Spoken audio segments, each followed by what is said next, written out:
Africa Climate Resilient Investment Facility, AFRIRES, strengthening capacity of member states and stakeholders to build climate-resilient investments in transport, energy, agriculture, water, and ecosystem sector.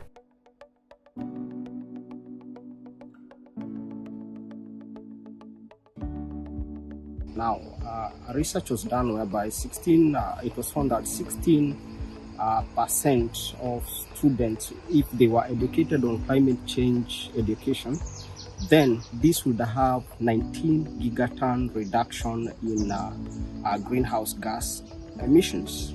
Now, you can imagine what if we educated 100% of them. Then it means we could actually reduce carbon footprint by a large portion. So that's why the Hub for Climate Change Education is aiming to educate students and even the public on climate literacy by giving them knowledge, skills, information, attitudes, whereby they can develop personal connection with the environment and the climate solutions so that they can contribute to helping the world reduce greenhouse gas emissions. So when we talk about climate solutions, we should also remember that education is also paramount in reducing greenhouse gas emissions.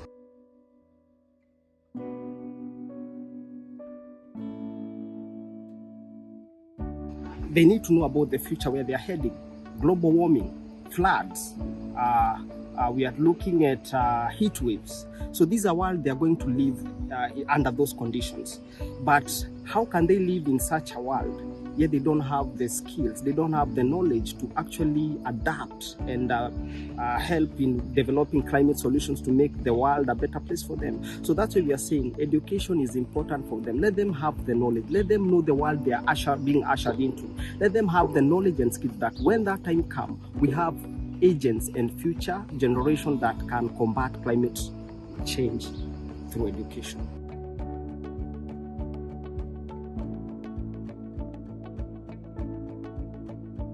The training was exclusive in that it was very important. It brought about climate resilience in projects, which is a very important area when we are handling climate solutions. The training is important, especially now that Africa, we have so many projects. And based on the climate change, these projects need to be crafted. They need to be developed in a manner that they can withstand the climate change. So I believe, or I think the course is very important for us in helping the policymakers, in working with the consultants in developing projects that are resilient to climate change.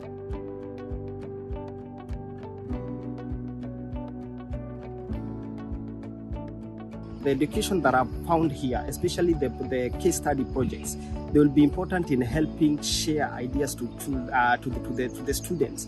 Know that we are doing these projects, this is how they're being affected, and this is how we can improve resilience. So for me, it's a plus because at least I have some case studies to give them.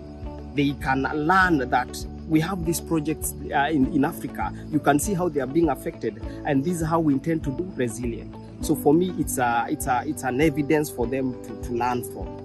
AFRIRES facility is a joint initiative of the UN Economic Commission for Africa, Africa Union Commission, the World Bank, and the African Development Bank, with initial funding from the Nordic Development Fund. The training, in conjunction with the African Institute for Economic Development and Planning, IDEP, aims at strengthening the continent's decision-makers' capacity to plan, design, and implement climate-resilient projects. IDEP is the UN Economic Commission for Africa's training arm based in Dakar, Senegal.